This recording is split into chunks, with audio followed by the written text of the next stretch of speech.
Hmm? Yeah, make sure you emphasize that announcement.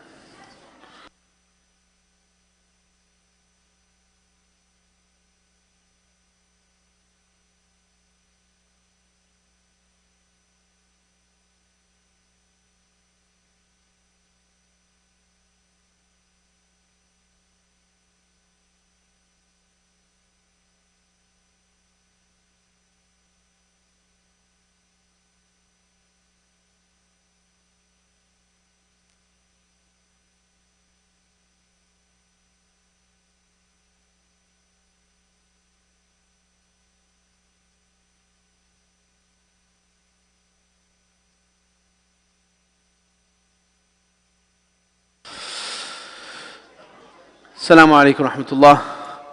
أعوذ بالله من الشيطان الرجيم. بسم الله الرحمن الرحيم. الحمد لله رب العالمين، والصلاة والسلام على سيدنا محمد أشرف الخلق وسيد المرسلين وعلى آله وصحبه أجمعين. اللهم لا سهل إلا ما جعلته سهلا، وأنت تجعل الحزن إذا شئت سهلا سهلا. رب اشرح لي صدري ويسر لي أمري واحلل عقدة من لساني يفقه قولي. اللهم أخرجنا من ظلمات الوهم إلى نور الفهم، وأكرمنا بمعرفة العلم، وزين أخلاقنا بالحلم يا أرحم الراحمين. Oh Allah, we ask you and we call upon you, pray to you, we beseech you, we ask you by your names and attributes to bless this gathering. Oh Allah, we ask you to bless this masjid and to bless this gathering and to bless everyone here. We ask you, oh Allah, to bless those in attendance and those absent. We ask you to bless us with beneficial knowledge and to make us of those who live by their ilm and who strive for your pleasure. Oh Allah, make this one of the gardens of Jannah. Oh Allah, make this one of the gardens of Jannah. Oh Allah, make this one of the gardens of Jannah. We ask you, Allah, to surround us with your angels and to shower your mercy upon this gathering. Oh Allah, we ask you to bless us and bless our families with understanding of the Qur'an and with love for the Qur'an, to make us of those who recite the Qur'an and reflect on it and live by it.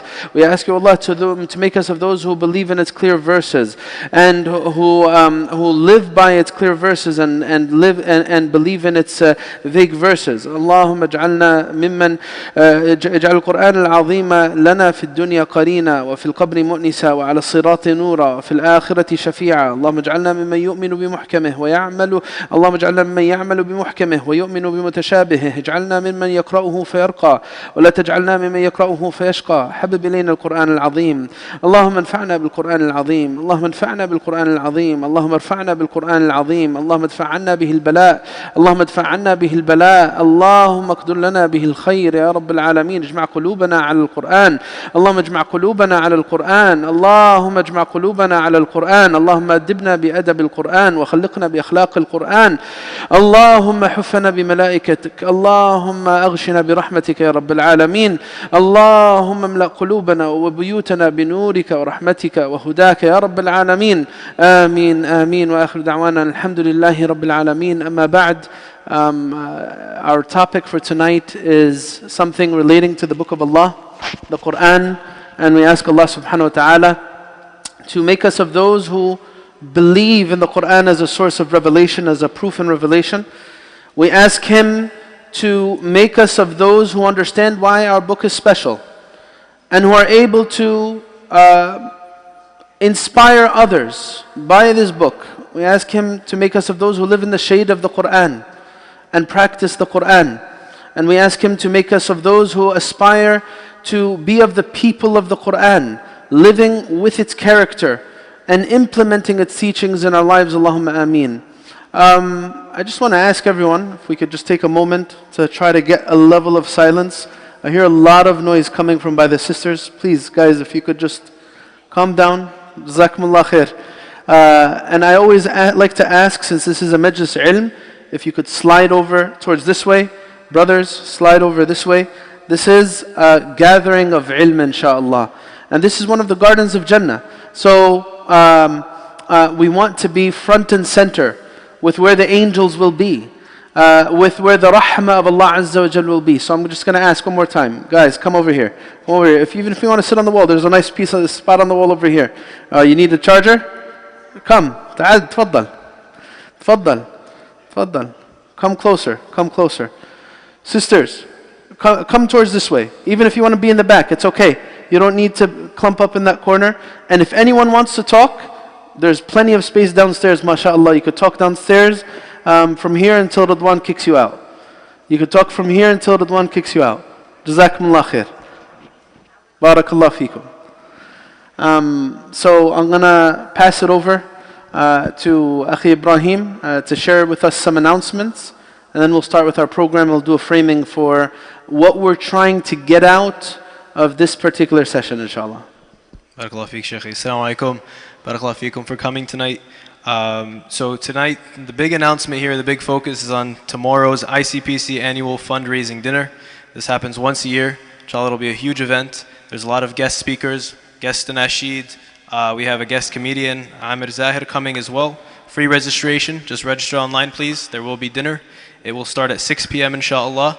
They will pray Isha, and then the event will continue through the night, inshallah. Should be a great event. We recommend everyone to come. And as Shaykh Al-Thanani said, invite people to come with you. We are the hosts, we are the people, we are the masjid. So come out, inshallah. That's the big event. That's the big announcement. Now, you see on the TV, you have the Slido QR code. You can scan it. If someone can't see it, let us know so we could move it. The way Slido works is you can put in your question anonymously. If you see a question you like, you may not have a question, you can hit the thumbs up. It'll upvote that question.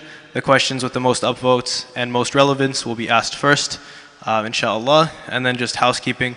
We have snacks on either or side for the brothers and the sisters. And then also, as Shaykh mentioned, please maintain composure, and if you're going to have any side conversations, please have them outside of the main musalla.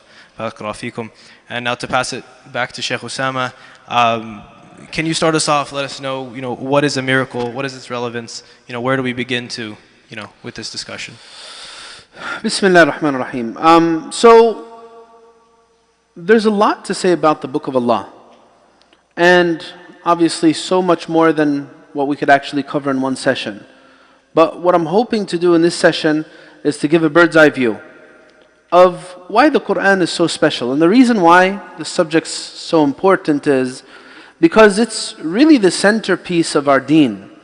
One of the most special things that we've been given as an ummah is the direct words of our Creator. And if we don't realize the magnitude of that, then perhaps we need to invest a little bit in understanding why this book is very unique. How this book could really be transformative for us as people and as an ummah.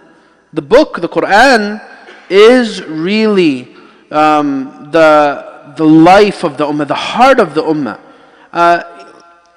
Whenever a person connects with the words of Allah Azza wa Jal directly, it'll do so much in terms of providing spiritual healing, emotional well-being, understanding, clarity. It's the direct words of our Maker. There's nothing like that in this existence that we have preserved to that degree. There's nothing that is a greater unifying force for the Ummah of Muhammad ﷺ than the Qur'an. We have people with all different kinds of views from every walk of life. Among Muslims you have so many different views, right? But there's one thing that we definitely don't differ about, and that's that the Qur'an is from Allah. And that it's not narrated. We don't have, alhamdulillah, that we don't have versions of the Qur'an. Like in terms of, alright, this is this group's version and another group has another version. This version has 110 chapters. This one has 114 and another one has 100 chapters. In this version you have a few extra verses here and there. Alhamdulillah, we don't have this reality. Brothers and sisters, this is an amazing blessing. That each word is carefully chosen. There's nothing random. That each word has its power on someone who is very simple and someone who is very brilliant. You don't find anything that matches that. Something that could really absorb people of different levels of understanding, different interests, different focuses in their life, different time periods. There's so much to this book that I need to understand so that I could convey to someone who's new to Islam. Hey, you know what? If you really want to understand Islam and what it's about, then maybe perhaps this Qur'an could be your guiding light. And I need to have the confidence to be able to have that conversation. Because like I said in the Khatira yesterday, it's one thing to be able to prove that a God exists. It's another thing to prove beyond a doubt that the Qur'an is from Allah. Alright? If you want to prove that God exists, a lot of people will agree with you. A lot of people will agree with you in the presence of a higher power. Now, atheism has only become prevalent in the modern era. In the past times, atheism was foreign to human beings. It's not normal for someone to accept that there's no God at all, right? People might choose to be agnostic. Oh, I believe in a higher power, but I don't really know what it is about. I'm not sure which one's right. A lot of people would say that, or a lot of people would believe in different religions. Right? But to prove to them that, no, there's clear proof that this book could not have been the work of a human being. It's important for me as a Muslim to know how to do that. And I'm hoping that we could touch upon these different points in this discussion, inshallah. Barakallah feek, Shaykhi. So the next level, I guess, would be what types of miracles are there in the Qur'an? Where do we start? Where do we begin? Jazakallah khair. So actually, before getting into that, I didn't address what a miracle is. What is a miracle? When we translate the word to English, we lose out on part of what it means. So what's the word for miracle in Arabic? You guys know? A mu'jiza, right? It's a mu'jiza. Mu'jiza comes from which root word? It comes from ajz. And ajz means inability. And that is because a mu'jiza is supposed to do something very particular. What is a mu'jiza supposed to do? A mu'jiza is a mu'jiza was something that was specific to prophets, right? That's what a mu'jiza is. If an extraordinary occurrence happens to a non-prophet, we call it something else. We call it like a karama, something extraordinary that happened to a non-prophet, something that's inexplainable. But prophets got mu'jizat. And what the mu'jiza was supposed to do was to prove beyond any doubt that this prophet is not a false claimant to prophethood. He's bringing something that's from God, from Allah, right? It's supposed to cause ajz, that the mind doesn't think twice. Hey, I could do that too. Hey, I could produce something like this. That's what ajz is supposed to do. That's why it's called mu'jiza. Because the whole point of it was to show people, hey, this is a prophet, listen to what he has to say, because his words are not his words alone, they're coming from God. Now the Qur'an is a mu'jiza. Actually we call it al-mu'jiza al-khalida.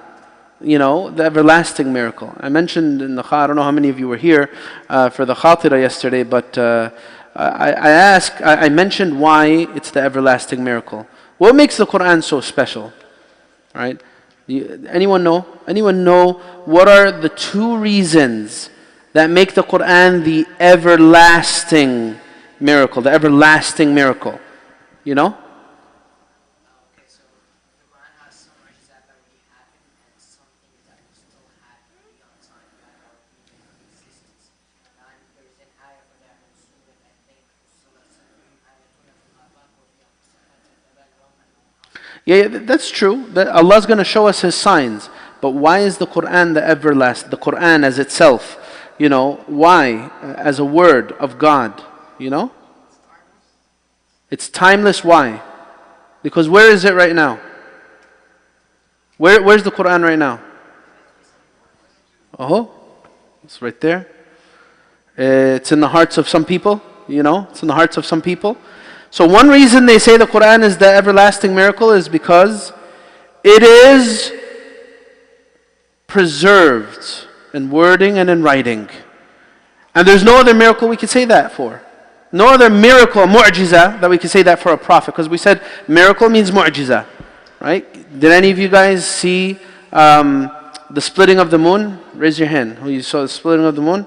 You saw the Sayyidina Isa alayhi salam resurrect the dead? Anyone here? Anyone here that old? No, of course not. No one saw that. So that's one reason why it's the everlasting miracle. The second reason why it's the everlasting miracle is because its mu'jiza is dhatiyya. Its mu'jiza is intrinsic to it. And what does that mean? That means if you understand what the Qur'an is saying and what it's about, that'll be enough proof for you that Muhammad ﷺ could not produce it. Right? Now the Prophet ﷺ, he was the unlettered Prophet. I always say this to people, being ummi is not something praiseworthy, right? But for the Prophet, was it praiseworthy? It was. Who knows a verse in the Quran that highlights why it was praiseworthy for the Prophet to be unlettered? Who knows the verse? Who knows the verse? You know it?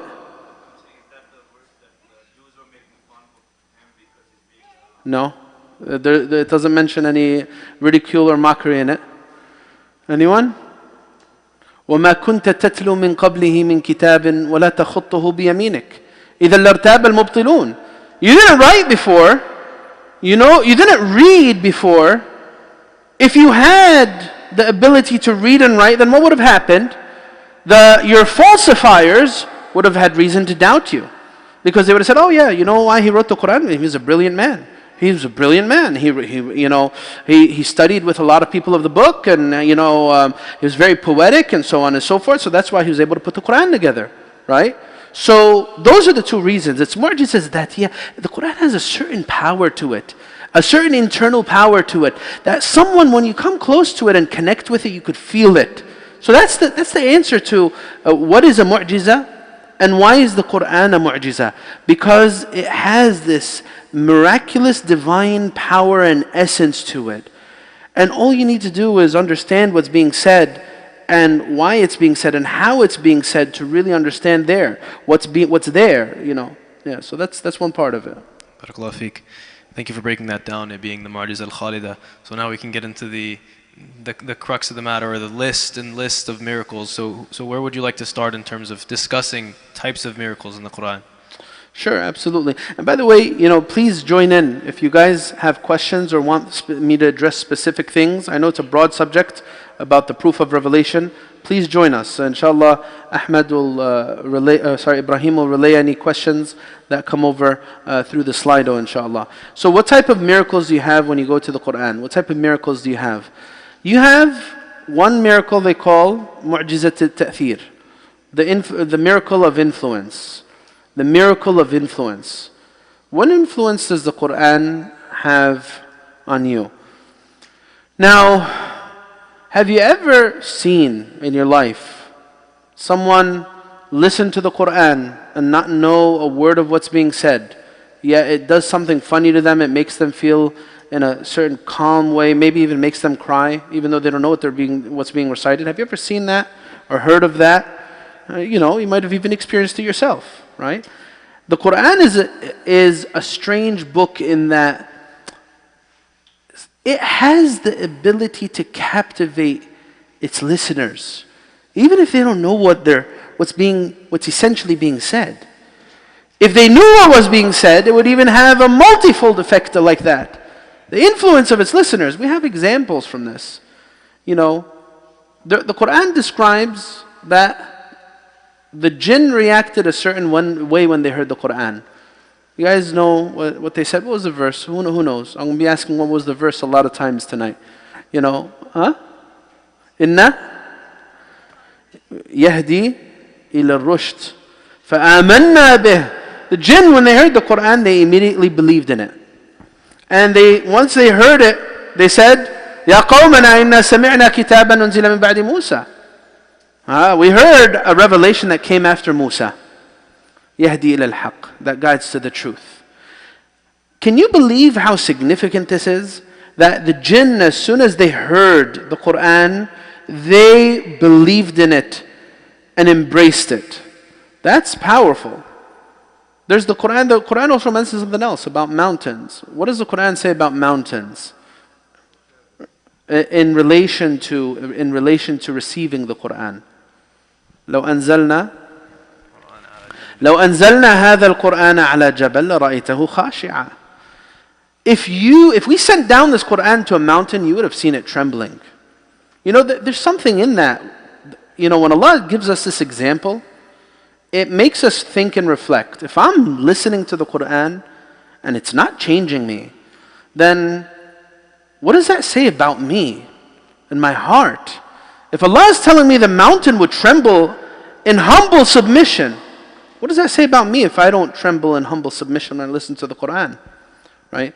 The Quran and its influence on its listeners, there's a narration about Sayyidina Abu Bakr being exiled from Mecca because of his recitation of the Qur'an. You guys know about this? You guys know about this story?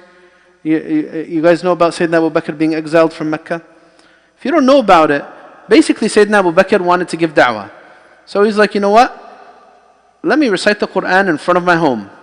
And what did the kuffar of Quraysh start seeing? They started seeing everyone starting to gravitate towards the house of Abu Bakr. And they got very upset. They said to him, stop. You want to worship your Lord in private. Don't deter our people by reading this book of yours. Right? They called it the sihr of Muhammad. They called it the magic of Muhammad. There was this noble man from Quraysh. He's considered the most noble and knowledgeable, who was mentioned in Surah Al-Muddathir. You guys know his name? His name's not mentioned in Surah Al-Muddathir, but his story is mentioned in Surah Al-Muddathir. Raise your hand if you know his name. You know it? There you go. Al-Walid ibn al-Mughira. Al-Walid ibn al-Mughira, they tasked him with figuring out a solution. Tell us what we could say about this Muhammad and his book, sallallahu alaihi wasallam. So he went and he listened, and he said, this is not the words of magic, because I know what magic is. This is not magic. This is not the words of poetry, because I know what poetry is. And these are definitely not the words of a madman. So his friend, please, akhawatna al-karimat, jazakumullah khair, I could hear your voice. Barakallah feekum. So they began, his friend told him, what are you trying to say? Do you believe in Muhammad now too? So he said, let me think about it and I'll give you an answer. And the Qur'an says, وَإِنَّهُ فَكَّرَ وَقَدَّرَ فَقُتِلَ كَيْفَ قَدَّرَ ثُمَّ نَظَرَ ثُمَّ عَبَسَ وَبَسَرَ ثُمَّ أَدْبَرَ وَاسْتَكْبَرَ فَقَالَ إِنْ هَذَا إِلَّا سِحْرٌ يُؤْثَرٌ. He said, you know what? None of these things make sense, but the thing that will probably make most sense is that Muhammad brought this special type of magic that we've never seen before, and that's what it is. We're going to call it magic. فَقَالَ إِنْ هَذَا إِلَّا سِحْرٌ يُؤْثَرٌ. There's in Surah Fussilat, there's an interesting verse. The kuffar of Quraysh didn't want to hear the Qur'an. They would tell people, put cotton in your ears. When Muhammad starts reciting or you start hearing the Qur'an, whistle, clap, do things so that it doesn't get to you. Right? وَقَالَ الَّذِينَ كَفَرُوا لَا تَسْمَعُوا لِهَذَا الْقُرْآنِ وَالْغَوْا فِيهِ لَعَلَّكُمْ تَغْلِبُونَ. I really want to know the Qur'an to that level where it's going to affect me so fast. How do I get there? How do I get there? Where, these people were afraid to hear the Qur'an because they knew it's going to affect them right away once they hear it. Right? That's something to think about. Something to think about how the people during the time of the Prophet ﷺ were so influenced by the Qur'an.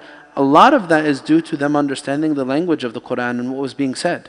Right? So that's one of the miracles, the miracles of influence. Barakallahu feek. In that passage about Walid ibn Mughira, it's a miracle in and of itself that he mentions exactly, Allah subhanahu wa ta'ala mentions exactly what was going on in his own chambers, what he was thinking in his own head.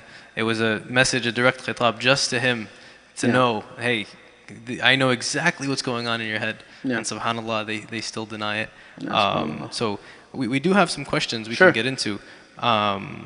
One of them, this is a little bit of a bigger question or an introductory question, taking a step back. What would be an elevator pitch to prove the Qur'an to a passerby? An elevator pitch? Yeah, as in like a short, a little 2 minute, 1 minute, I don't think there is a 30-second elevator. It's, when you get in the elevator, you talk to somebody. That's the elevator pitch. Hey, my name is Shaykh Osamah, work at ICPC. Hey, read this book. An elevator pitch. But hey, you know what? It's going to be based on people's different interests. It's funny that the Qur'an has the ability to address different demographics in the way it does. You know what? If you're interested in benefiting from stories, the Qur'an has the best stories. What does the Qur'an say? نَحْنُ نَقُصُّ عَلَيْكَ أَحْسَنَ الْقَصَصِ بِمَا أَوْحَيْنَا إِلَيْكَ هَذَا. Why are they the best stories? They're the best stories because they're the truest stories. They're from reality. That's not just it. The Qur'an focuses on what's most essential. in those stories. It doesn't get caught up with all the unnecessary details, names and places and locations and all that stuff. No, none of that. The Qur'an focuses on principles, values. If you like stories, the Qur'an has the best stories. If you like science, the Qur'an has enough science for you to know that beyond a doubt, this stuff could have not been produced by an average man in 7th century Arabia. It's not possible. Right? If you like science, the Qur'an has a lot of beautiful scientific facts in it. Right? So I would go, by the way, I would answer that question, see what the person's interested in. You know, you like to think about subtle things? Here's a vast door to subtlety. Language. The miracle of language. You know what? This is something we go over in our Tuesday tafsir class. We went over it a little bit more. You know, the small surahs are the surahs that we teach our children, right? Like Juz'u Amma. That's beginners learn Juz'u Amma, right? But in fact, when it comes to understanding, the reality is reversed. Allah subhanahu wa ta'ala, you know, the shorter the statement and the briefer the statement, actually it's more difficult to understand and comprehend. You know, if you want to understand things, Allah goes in detail in the bigger surahs. If you want profound and concise summary, go to the small surahs. Allahu Akbar. You know, Surah Al-Fatiha, we discussed this in the class. Surah Al-Fatiha summarizes the whole Qur'an. Tell me, what level of understanding do you need to have to realize how 7 verses can sum up a book that's 600 pages long? Right? So linguistic miracles are in the Qur'an. There's another type of miracle in the Qur'an, that's the miracle of repetition. Right? Have you ever thought that? You know, like why are certain concepts repeated so many times? Right? Is it just out of, you know, redundancy? Of course not. We don't believe that the Qur'an is redundant, not at all. So then why would Allah repeat something? That takes a person's time and reflection. How deeply are you going to reflect on this? You know, Allah subhanahu wa ta'ala addresses the same issue for many different reasons. Like, say for look at those one of those foundational things that's repeated so many times. Like the concept of taqwa. It's repeated, they say, over 200 times. Why repeat something over 200 times? Is it for the same reason every time you're mentioning it? The Day of Judgment, it's mentioned so many times. Someone who doesn't understand why the Qur'an keeps on talking about the Day of Judgment is going to get so annoyed as to why does every surah keep on telling me about scenes of the Day of Judgment? Like, I just want to understand. If you want to understand something profound, each surah has its own little theme, hidden somewhere, and the only person who could find it is someone who deeply reflects. And you'll understand why Allah mentions the Day of Judgment, to address someone paying attention to their deeds being recorded. And why Allah mentions the Day of Judgment, for someone to pay attention to their transactions and what they're doing with others, and the concept of oppression. And why Allah mentions this concept in another surah for another purpose altogether, right? So if you're talking to someone who likes to reflect and process things deeply, that's another door of miracles. The miracle of repetition, the linguistic miracles, the miracle of tanasub as-suwar, the relationship between the verses and the relationship between the chapters. Wallahu alam. Barakallahu feek. You found a way to get to my next question before me asking it. So if we ask about atheists, for example, the next question reads: how can a person explain the essence of miracles of the Qur'an to a non-Muslim or an atheist? Yeah. Here's the other thing that a lot of other people like. So a lot of people like to speak about things that haven't happened yet, right? The unseen. Predictions. Does the Qur'an have predictions? Yeah, it has predictions that have already occurred during the time of the Prophet ﷺ. The Prophet made the prediction, or the Qur'an makes the prediction, and then it happens later on. And then some of these predictions haven't come to pass yet. How do you explain this? You said to an atheist? You said? How do you explain the essence of miracles in the Qur'an? How do you explain the essence of miracles? Again, the way that we explain that is that the Qur'an's central purpose is for the purpose of guidance. And we link all of our discussions back to that. Even when it talks about the existence of God. The Qur'an takes an interesting approach. in establishing the existence of God. Allah could have said, believe in me, and if you don't, you'll be punished. End of discussion. Nothing else. You choose for yourself guidance or misguidance. But the Qur'an speaks to the sensibilities of people. This is something interesting. The Qur'an teaches us how to debate. The Qur'an says, وَإِنَّا أَوْ إِيَّاكُمْ لَعَلَى هُدًى أَوْ فِي ضَلَالٍ مُبِينٍ. And us or you are either upon guidance or misguidance. It's teaching us how to discuss things and have debates with people. قُلْ لَوْ كَانَ فِيهِمَا آلِهَةٌ إِلَّا اللَّهُ لَفَسَدَتَا. That's one of the arguments for the existence of God. The Qur'an speaks to logic, right? Does the Qur'an have logical things in it? Does the Qur'an speak to the understandings and the rationalization of people? Yeah, it does. If there was more than one God, then the heavens and earth would have been corrupted. Why? Because their wills would have canceled out each other. If you assume that God's will is supposed to be unlimited, and you have two gods and they both have unlimited will, what's going to happen when they clash? They're going to cancel each other out, right? So that's one logical argument in the Qur'an. Another logical argument in the Qur'an is Allah subhanahu wa ta'ala says, أَمْ خُلِقُوا مِنْ غَيْرِ شَيْءٍ أَمْ هُمُ الْخَالِقُونَ. Were they created from nothing, or are they the creators? Are they the creators? Did they self-create? Is that what they did? Well, they know they came from nothingness, so how did they create themselves? So that's how I would talk about the Qur'an is all about logic. It's all about reflection. The path to Allah Azza wa Jal is actually a coupling between dhikr and fikr.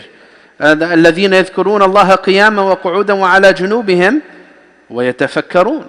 Those who remember Allah standing, sitting, and on their sides, and then what do? They reflect on the heavens and the earth. You don't find, this is the interesting thing, the whole Qur'anic call is to observe, contemplate, and reflect. There's hardly a page in the Qur'an where you don't have this. أَفَلَا تَعْقِلُونَ أَفَلَا تُبْصِرُونَ أَفَلَا تَسْمَعُونَ. Don't you see? Don't you listen? Don't you reflect?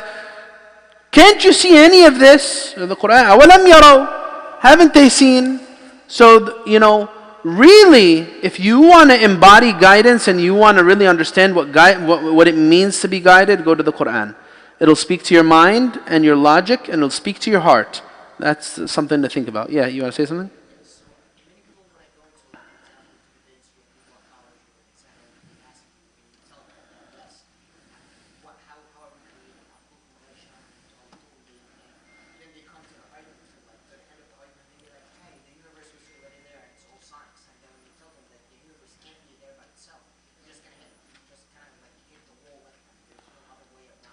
Yeah. Yeah. Yeah. One of the things that the Qur'an tells us is that sometimes it's not about signs, it's not about miracles. That's the thing here. It's about open heart, open mind. وَلَوْ أَنَّنَا نَزَّلْنَا إِلَيْهِمُ الْمَلَائِكَةَ وَكَلَّمَهُمُ الْمَوْتَى. If the angels came down and the dead spoke to them, and we showed them every single sign before their eyes, they would not believe. So it's not just about the miracle, by the way. And I don't like debating, just as a general, I don't think debating is necessarily a healthy practice if it's not done with an open mind and an open heart. If it's done in a contentious back and forth, where neither side is really seeking truth and everyone's trying to show themselves as dominant over the other. That's why Imam Shafi'i, he says, I've never debated anyone except that I defeated him, except the ignorant one. I'll never defeat the ignorant person. The ignorant person will always win. They'll always win, really. That's the reality. ما نظرت أحدا إلا غلبته إلا الجاهل. Except the ignorant person. So here, what I'm trying to say is, if someone's not really willing to listen, I would not really waste too much time with that type of, let people study things on their own, let them process things on their own. Maybe sometimes it needs a gentler approach, a more gentle approach for them to be able to open up to guidance. And sometimes, if you don't really have a masterful understanding of the subject, you might not be able to prove your point to the other side in an articulate way. maybe show them a book. If they really like these signs, tell them to read a book. There's a good book on this called The Divine Reality. And no, the universe was there. Well, there's a huge discussion to have. How do we know that the universe has a beginning and an end? How do we know that? How do we know that? Well, we realize that it's finite. How do we know it's finite? Because it experiences change, it experiences motion, and anything that experiences change and motion must have had a beginning and must have had an end. And that's why we say Allah subhanahu wa ta'ala is al-Baqi, because He doesn't change with time. If something changes with time, then there was a time when none of it existed. Yeah.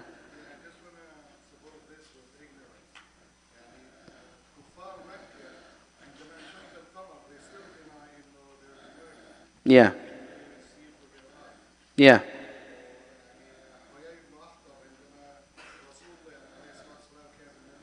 Yeah.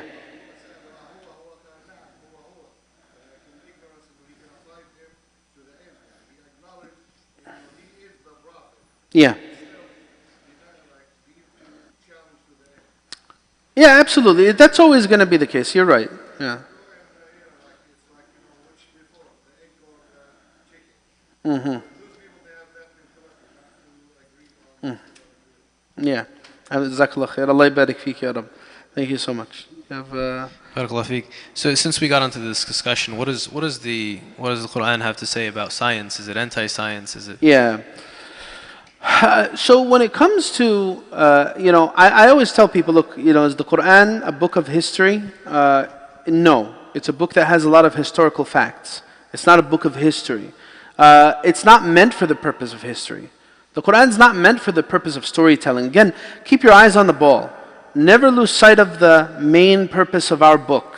And that is for guidance. It's a book that's meant to transform people and transform their lives. And I need to experience this not only on a logical level, not everything's in the mind, right? Some things are experiential, right? If you're introducing the Quran to someone, you know what? Tell them, take some time with it. Have alone time with this book and just try to open your heart to it. Open mind, open heart. And pray to God. I say this, when people come asking about Islam, and they're trying to figure out, is Islam the true religion or not? I tell them, you know what? Pray to God, whoever, a higher power, since you don't believe in God yet, and say, if there's any truth in this message and in this religion, open my heart to it. It's experiential sometimes. In Ramadan, we get to experience the Quran. Maybe I might not know what the details are or the logical arguments are. I might not know what certain words in the Quran mean. But when I experience the Quran, it does some spiritual cleansing. It makes me feel a very different way. You'll find everyone has this experience. Everyone has this experience with the book of Allah Azza wa Jal. Of course, the more you invest, the more you'll get. The more you invest, the more you will get from the Quran. That's the unique thing about it. It's a sea without a shore. It never stops producing gems and blessings for people that'll help them in their lives. It's 600 pages, but these 600 pages never get old, right? So the experiential aspect of the Quran, take a look at this. The Prophet ﷺ even wanted to have this experiential side of the Quran. The Prophet, he went to one of the companions, Ibn Mas'ud, he said, read to me the Quran. He said, why should I read it to you when it's been revealed to you? أَقْرَأُ عَلَيْكَ وَعَلَيْكَ أُنزِلْ. So the Prophet ﷺ said, no, I want to hear it from someone else. I want to hear you recite it. So then he started reading from Surah An-Nisa. And he read and he read and he read until he reached the verse, فَكَيْفَ إِذَا جِئْنَا مِنْ كُلِّ أُمَّةٍ بِشَهِيدٍ وَجِئْنَا بِكَ عَلَى هَؤُلَاءِ شَهِيدًا. How then will it be when we bring upon each nation witness and we bring you as a witness upon these? And the Prophet ﷺ started crying and he started crying. And he told Ibn Mas'ud, حَسْبُكَ الْآنِ. That's spiritual empowerment, The Prophet would get spiritual empowerment from the Quran. That's something that the Quran actually says. وَكُلًّا نَقُصُّ عَلَيْكَ مِنْ أَنْبَاءِ الرُّسُلِ مَا نُثَبِّتُ بِهِ فُؤَادَكَ. We're giving you these revelations to strengthen your resolve, O Muhammad sallallahu alaihi wasallam. The Quran's not a textbook. It didn't just fall from the sky just like that. It was revealed over the span of 23 years. That's part of the miracle. It's part of the miracle that the Qur'an came addressing real life situations. Because what happens in real life? What happens in real life? Have any of you guys ever published a book before? Or tried to publish? Raise your hand if you've published a book before. Anyone? Okay, we have one person who published a book before. If you ever try to publish a book, it goes through what? Multiple revisions. Multiple revisions. You need to go through it once, read it again after that. You need to send it to an editor, and after this, they'll do the final print, right? The Qur'an didn't go through that process, and it didn't need to. What happens in real life? You contradict yourself a lot, right? You contradict yourself. How many times has a parent done this? Tells their son or daughter, hey, you're not allowed to do this. And then a few weeks later, you say to your son or daughter, do this. And they're trying to be smart. They say, but you told me the other day not to do this. Why are you saying do this now? Right? And they'll start being smart. And then you got to give them an explanation. Well, no, that was different. I told you not to do it because of X, Y, Z. How many times has this happened with parents? A lot. This happens a lot. You get your son or daughter, they're trying to be smart. Well, no, you said this and that the other day. Why are you saying this and this today? Right? It happens a lot. Right? Why? Because we contradict ourselves as human beings sometimes. And sometimes there's different situations. The Qur'an was revealed over 23 years and there's not one contradiction in it. You know, one of the Qur'anic calls is what? Read the book. If you see any contradiction in it, then it can't be from God. That's our belief as Muslims. If you have an ounce of doubt about your Islam, then here's an advice for you. Read the Qur'an cover to cover. If you see something contradictory, write it down. Sit with someone who understands the Qur'an and put their knowledge to the test. Put their knowledge to the test. If it's from Allah, it shouldn't have any contradictions. You know what? If you find a contradiction that can't be explained, I totally excuse you from not believing. If you find a contradiction in the Qur'an that can't be explained, then go ahead. You have your green card. To not believe, the green light to not believe, not your green card. I don't know why I said green card, but no citizenship. You have the green light. You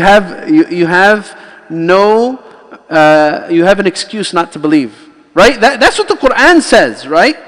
The Qur'an, what does it say is the purpose of messengers and revelation altogether? What does it say? The purpose of it is رُسُلًا مُبَشِّرِينَ وَمُنذِرِينَ لِأَلَّا يَكُونَ لِلنَّاسِ عَلَى اللَّهِ حُجَّةٌ, so that people don't have an excuse before Allah after the prophets and messengers, بعد الرسل. Right? So that's what I would say about that.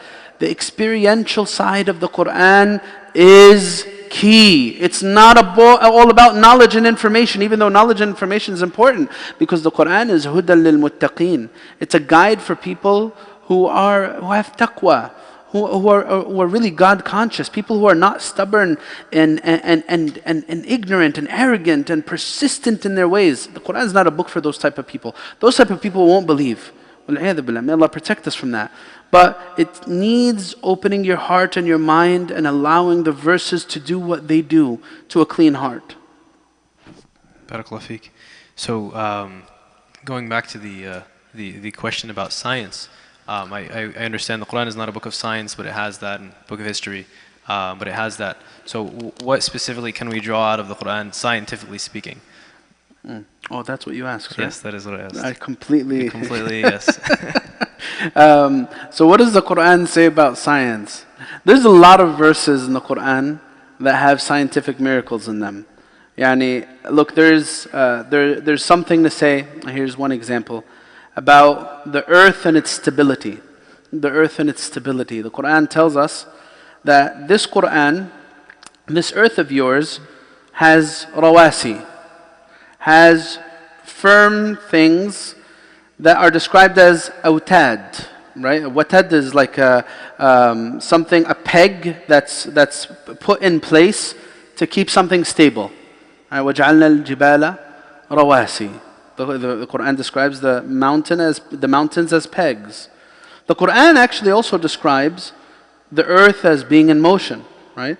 The verse that says وَتَرَى الْجِبَالَ تَحْسَبُهَا جَامِدَةً وَهِيَ تَمُرُّ مَرَّ السَّحَابِ صُنْعَ اللَّهِ الَّذِي أَتْقَنَ كُلَّ شَيْءٍ إِنَّهُ خَبِيرٌ بِمَا تَفْعَلُونَ. The Qur'an says that, and you see the mountains, you think they're firm in place, but they're actually in motion. Right? The mountains are in, what is that speaking about? The motion of the earth. Well, the mountains are moving. We're moving right now. We're moving right now. The earth's moving with us. We're not in place. You know, we're in constant motion. The Qur'an's talking about this. And you know what? There's other verses that speak about orbit, right? بِحُسْبَانٍ. Right? The orbit of the sun, the orbit of the moon, right? The sun has an orbit. The moon has an orbit. The planets have an orbit. You know, that's actually something that wasn't known historically, scientifically. It wasn't known that the sun has motion. Just as, just as the planets move around the sun and the moon moves around the earth, the sun itself is also moving around the galaxy. The solar system is moving around the galaxy. Right? So these Qur'anic realities, look at this. The Qur'an also describes that the stars, you see them in their place, but they're not actually there. All right. The verse in Surah Al-Waqi'ah says, بِمَوَاقِعِ النُّجُومِ فَلَا أُقْسِمُ بِمَوَاقِعِ النُّجُومِ. Someone who did not know anything about science, when they hear this verse, they might wonder, well, you know what? Why didn't Allah just say, فَلَا أُقْسِمُ بِالنُّجُومِ? There's nothing random in the Qur'an. Why didn't Allah say, I don't take an oath by the stars? فَلَا أُقْسِمُ بِالنُّجُومِ, right? فَلَا أُقْسِمُ بِمَوَاقِعِ النُّجُومِ. I don't take an oath by the places of where the stars are. Because those places that you see in the sky above you, those stars might have long died. You're just getting the light, the after effect of the light, many, many, many years later. Tell me, how could have Muhammad sallallahu alaihi wasallam thought of this if he didn't get it from Allah? There's another miracle, as you could see, that the Qur'an says that مَرَجَ الْبَحْرَيْنِ يَلْتَقِيَانِ.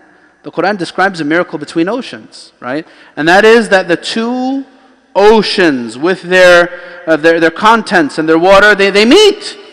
Meaning what? The salt and the fresh, the salt water and fresh water. And also, it's as though there's a barrier between them. بَيْنَهُمَا بَرْزَخٌ لَا يَبْغِيَانِ. That there is a clear barrier to separate between the two. How could Muhammad thought of this? Right? There's miracles when it comes to human beings and their creation as well. Right? When you think about the miracle of childbirth, right? The miracle of childbirth, Allah subhanahu wa ta'ala, there's many verses about childbirth that are very miraculous. One of them is about فِي ظُلُمَاتٍ ثَلَاثٍ. The three layers of darkness that the fetus experiences as he's in the gestational sac and as he's developing in the womb of the mother. How could have Muhammad sallallahu alaihi wasallam wasn't an anatomist. There's no record of them opening up a human body to figure out, all right, how does childbirth happen, and what are the stages of development of the fetus, in the womb of the mother, between the different layers of darkness that you find within there. Right? And the scientists, when they study this and they could find clear scientific explanation for all of this. That's why the Qur'an's an open book. Hey, you know what? You could find a contradiction, it's not from Allah. That's why we tell people the following. We tell people, when it comes to scientific facts in the Qur'an, be very careful. There's scientific theory, and then there's scientific facts. There's scientific theory, things that aren't yet as firmly established. That there's nadariyat, there's theories about them. And you should not affirm something as being of the Qur'an, because what's going to happen a few years later, if it's disproven, what are you going to say? Oh, there's a false verse in the Qur'an. Right? There's verses in the Qur'an that actually prove that the earth isn't flat. Way before they ever knew this. I know some people still don't believe the earth is... you guys know any people who still believe the earth's flat? You guys know people? Well, yeah, there's people. There's some famous people.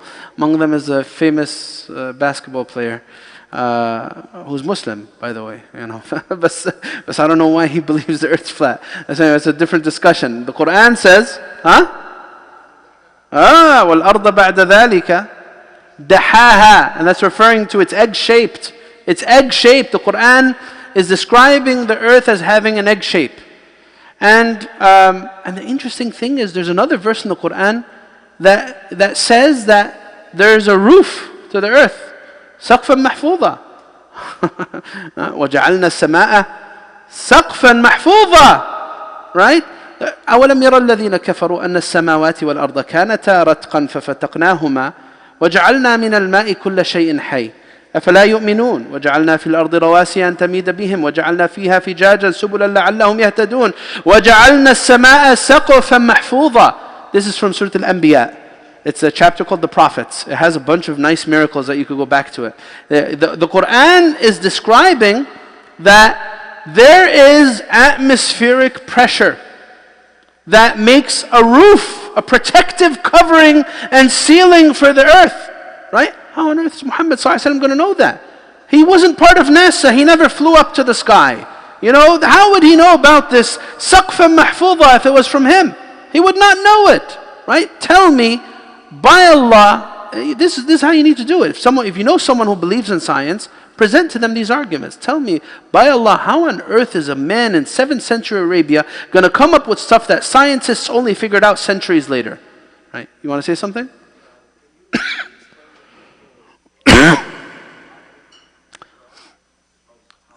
Well, I'm in the middle of another one.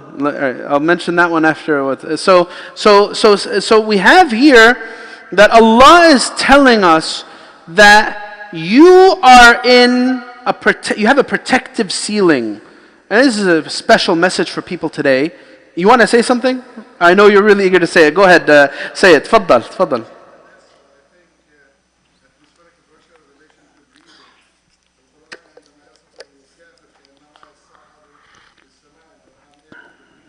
Mm-hmm.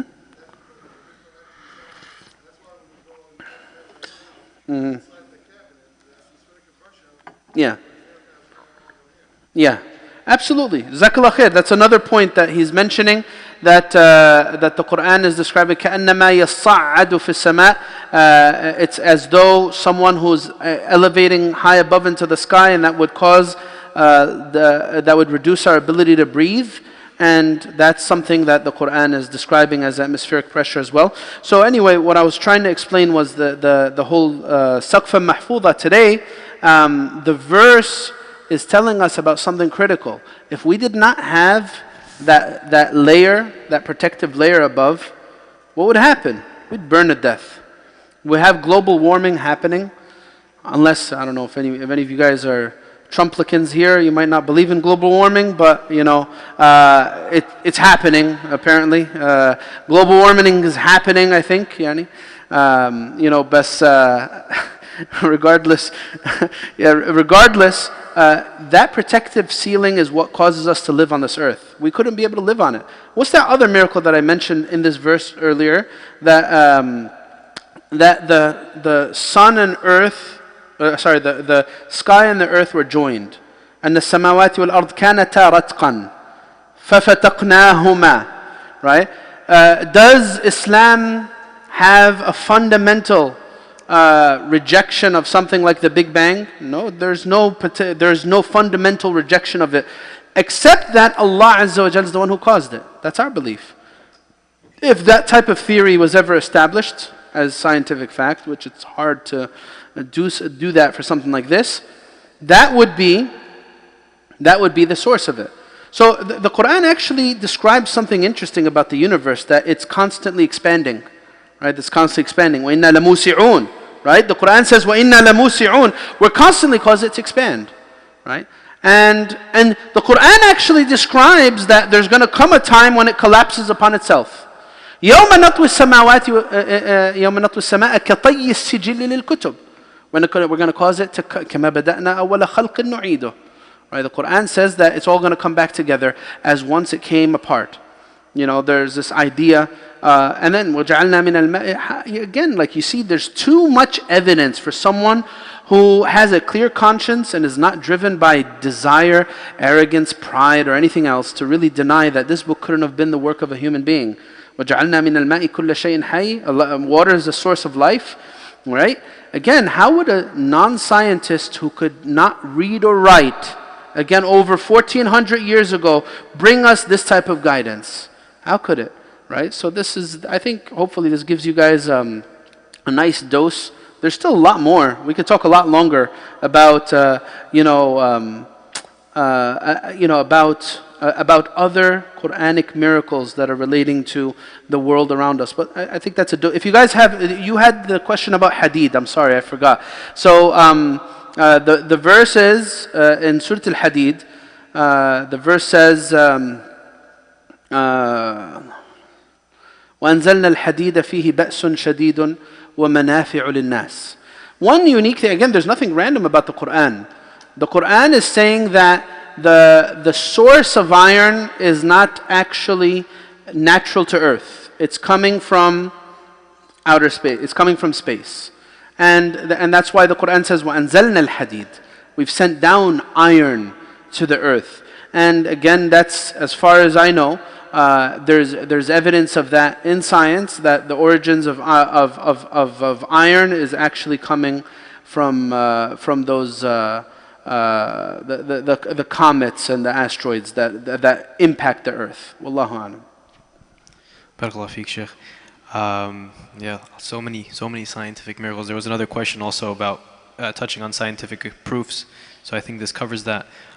Shifting gears a bit, how can people who aren't very proficient in Arabic gain a deeper connection with the Qur'an? We're often told that translations don't do it justice. And there's a question also, are there any better translations or translations that are as close as possible to the Qur'an? Sorry, my mind was thinking about another scientific miracle when you said the question. Do you want to share it and then I'll say the question again? No, khalas, it's okay. Tamam. We had enough. How can people who aren't very proficient in Arabic gain a deeper connection with the Qur'an? We're told that translations are not enough. I'm going to say something funny. By becoming proficient in Arabic. No, I don't want to, it's not a... so how can you become... If you're not proficient in Arabic, how can you gain a stronger connection with the Qur'an? Well, the first obvious answer is mentioned in the question. Become proficient in Arabic. There's no age that limits when you could learn a language, right? You could learn a language when you're older. It's okay. Even if you're not gonna, speak the language as someone who's native, like a native tongue, but you should learn Arabic. Learn Arabic. I know someone, again, I'm going to say this, he's a very dear friend of mine. Now he's an imam in California. This brother, he converted to Islam, and he went with his wife with me. I met him in Egypt. He was there at the same time I was there, and he did not know a word of Arabic. No alif, ba, ta, tha, nothing. He went and he learned Arabic. He went into a program, full-time program, every single day studying Arabic. He dedicated, it was a 9-month program. By the end of these 9 months, not only did he know how to read the Qur'an, but he actually knew how to read from Arabic books as well. It just takes investment. You know what? If you take a year of your time, guarantee you, especially if I'm talking to people who are born Muslim, you have some basics of Arabic, maybe perhaps you know how to read at a very basic level, even if you don't understand a word of it. I guarantee you, if you invest 1 year of your life or 2 years of your life, you're going to find that you're going to know how to read Arabic a whole lot better. If you could do that, then that's a big blessing. And it's going to, it's going to pay off dividends for the rest of your life. I see a lot of young people here. You guys are probably in a position where you're either in college or about to finish and then need to think about starting your career. If you're able to do that, then trust me, that's a decision you'll always be proud that you did for the rest of your life. It's spending a year or two strengthening your Arabic. Anyway, say if you can't do that for whatever reason, you can't study Arabic right now. How can you gain a meaningful connection with the Qur'an? There's different readings that you need to have with the Qur'an. Again, there's an experiential aspect. I need to recite the Qur'an, but that might not be for everybody. Like, I need to have a dose of it at least, but some people are very proficient with their recitation. And it's actually a source of great empowerment, right? And that's why al-mahir bil-Qur'an ma'a safara al-kiram al-barara. There's this angelic presence that someone who is very masterful of the Qur'an can experience, right? The angels, the Prophet used to love to listen to the recitation of Ibn Mas'ud. Why? He had a beautiful voice. لَقَدْ أُوتِيتَ مِزْمَارًا مِّن مَزَامِيرِ آلِ دَاوُود. That's what the Prophet ﷺ said about Sayyidina Ibn Mas'ud. Other people, their experience with the Qur'an is going to be through reflection, right? I need to take a methodical approach.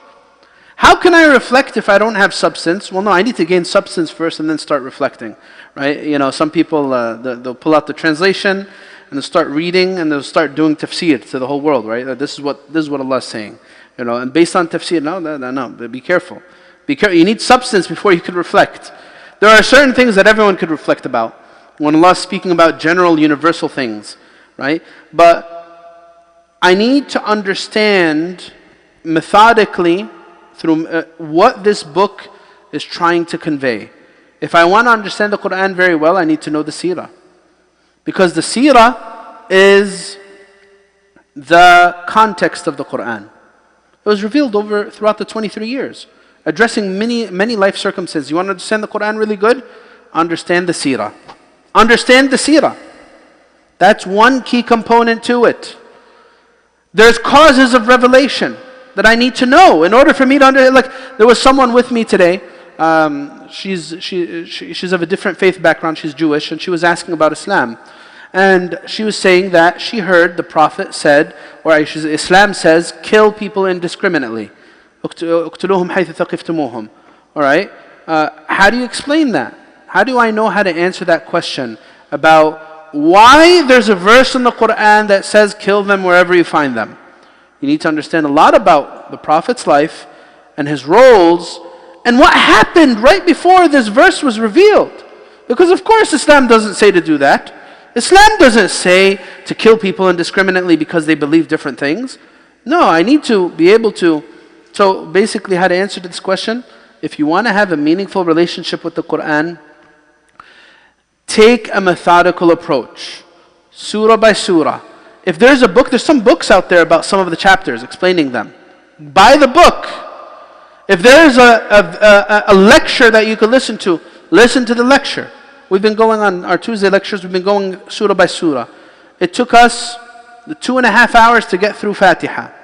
It took us an hour and some change to get through a surah like Surah An-Naba. Right? There's information out there. Go through, and we only just scratch the surface. Right? There's information out there. The more you invest, the more you'll get. If you don't invest, then how do you expect to get? Yeah. And are there any tafsir that you prefer over others? Or in English, for people who want access to tafsir, get Tafsir al-Sa'di. That's something that's available in English, and it's a nice tafsir. It's printed by an international Islamic publishing house, IPH. Go get it.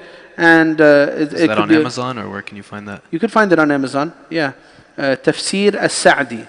And there's also other tafsirs. Tafsir ibn Kathir is very good, of course, but it's not easy. Tafsir ibn Kathir is not an easy, digestible text. It's actually an advanced level text that you need some background to be able to understand, right? So that's what I would say about that. Primary thing is, if you could take a course, take it. If you can't, then at least buy some books.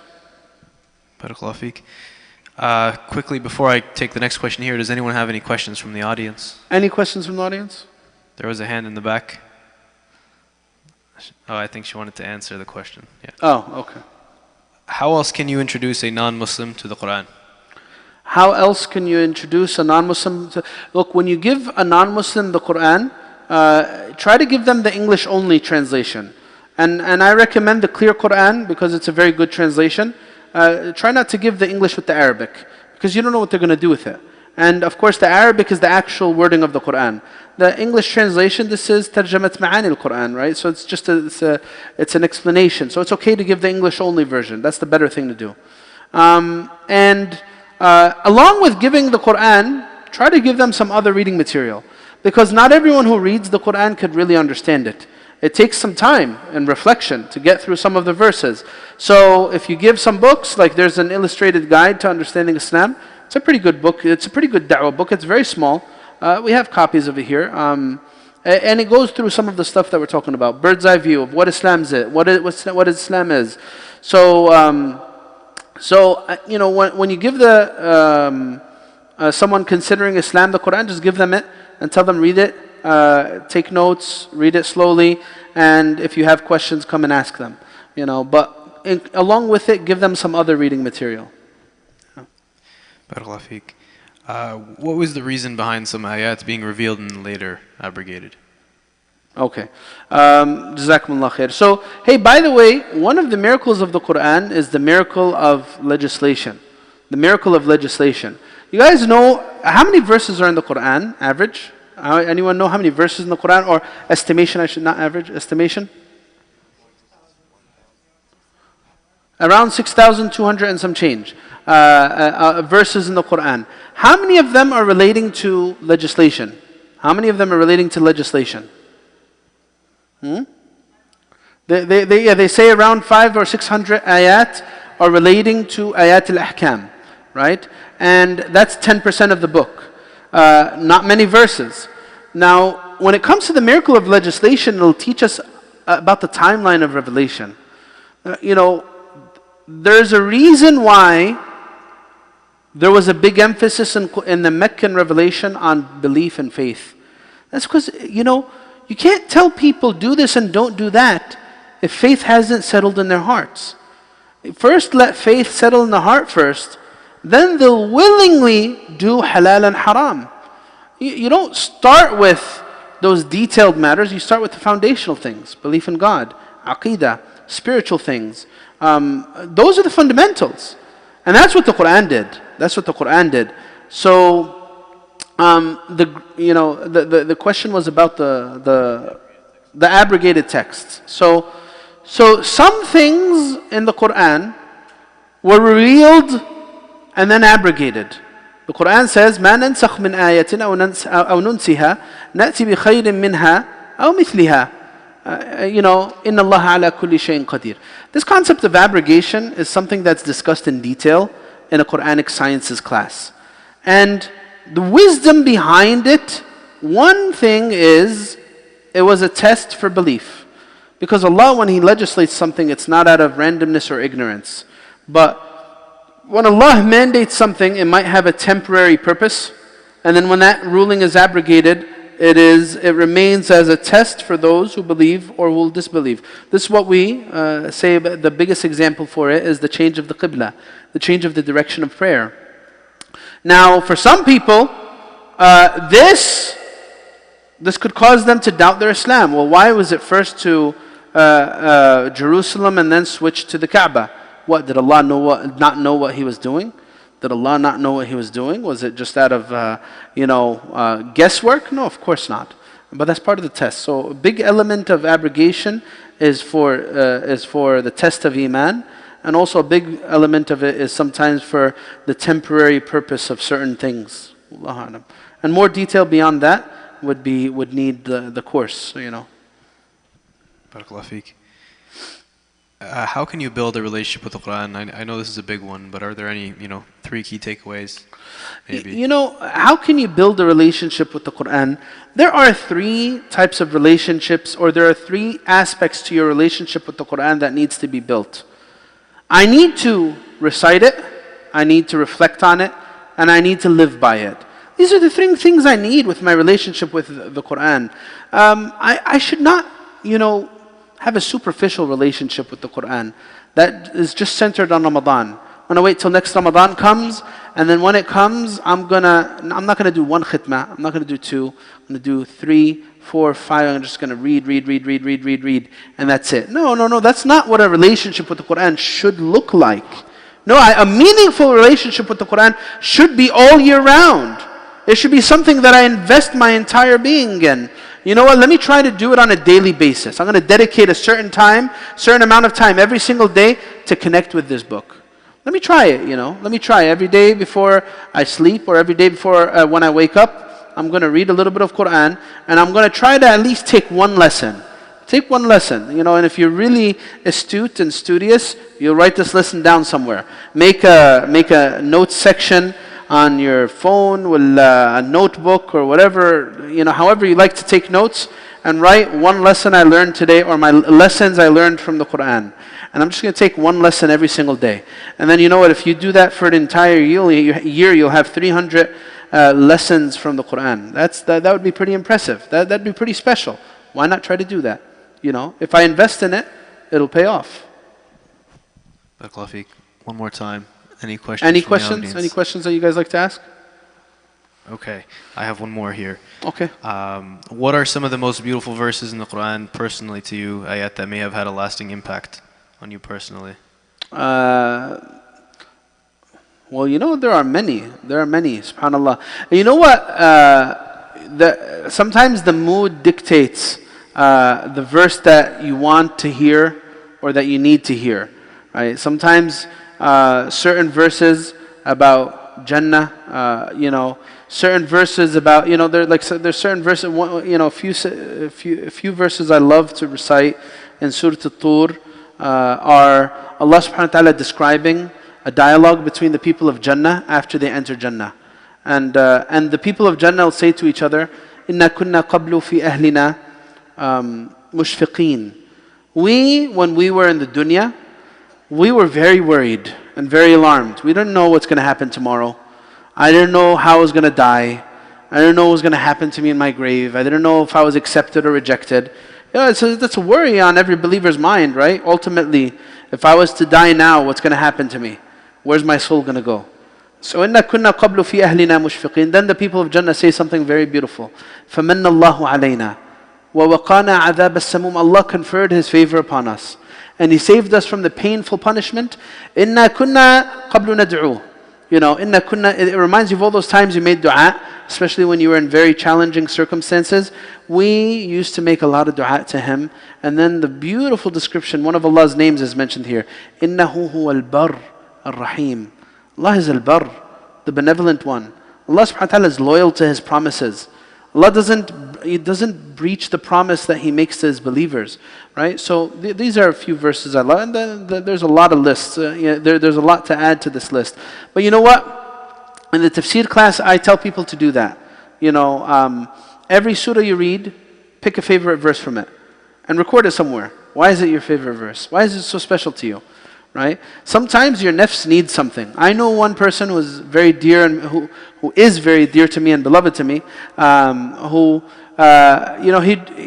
he would do something when he wants to gain Qur'anic inspiration. He'd just hold the Qur'an and he would just see where the pages open up. And the first verse his eye catches. And see in it if there's something, a message. Because Allah communicates to us through the Qur'an. Sometimes Allah communicates to you through what someone else says. Like how many times, how many times has a person experienced this? Where, oh my God, I feel like this person is talking about me. This is exactly what I needed to hear right now, right? And sometimes Allah communicates to His creation through the tongues of human beings. Allah might send you a message through a person, and sometimes Allah subhanahu wa ta'ala might send you a special message through a verse in the Qur'an. That this verse has particular relevance to me in a certain context in my life, right? We should have that type of relationship with the Qur'an. Try it, you know what? It would be a fun game, right? Not a game, inshallah.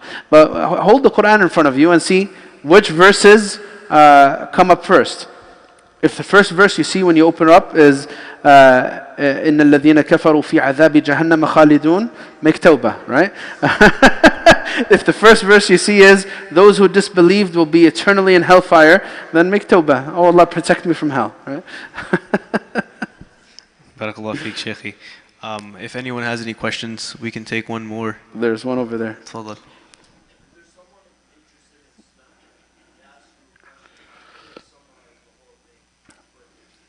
A good place to start, if you want to summarize Islam, is the articles of faith and the pillars of Islam. This is what I always do. It's always like because what makes a Muslim, right? What makes a Muslim? Their belief in the 5 pillars of Islam and the 6 articles of faith. Everything after that comes later.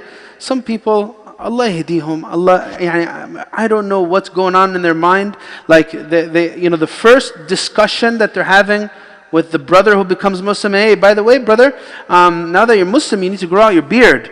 And we got this cool thing, it looks like a tree branch, it's a miswak. You do it with your teeth like this. No, I'm serious, there's people who talk like this with someone who just say, hey, by the way, now what's your Muslim name going to be, right? I have some good suggestions, you could change your name to X, Y. Allah khalik, the guy just became a Muslim right now, and you're talking to him, I'm serious, it's qaraf. Sometimes I see it happening, I'm coming out with my feelings. Sometimes I see it happening, and I say, poor guy, and then I walk down to my office. Because I see like a few guys surround the brother, and they're just so excited, and they're going to talk to him for like a half an hour, and I'm just wondering, I wonder what he's thinking right now. I wish I could see what's going on in his mind. But I know, please, don't do that. Don't start talking about beard and talking about dress code and mash'arifeh. Talk to them about pillars of faith, talk to them about the articles, and then stop the discussion there. Let them grow on their own, right? Allahu A'lam. You mentioned the tafsir class. Just a reminder for everyone, tafsir class is after Isha on Tuesdays. Yeah, right? after Isha on Tuesdays. And then also an announcement I forgot. Not this Sunday, but next Sunday, ICPC-Clifton will be having a hike. I'm not sure of the location, but I've heard it's on the Facebook page. So you can check that out there. I'm sure next week we'll come better with the location. Might be in Ramapo, it might be somewhere else. Yeah, it's the Ammu Fikri, the monthly hikes with Ammu Fikri. So, mashallah, even in December, it's still on. Right, so I highly recommend. There's reflections on the hike. It's a very easy trail, people of all ages.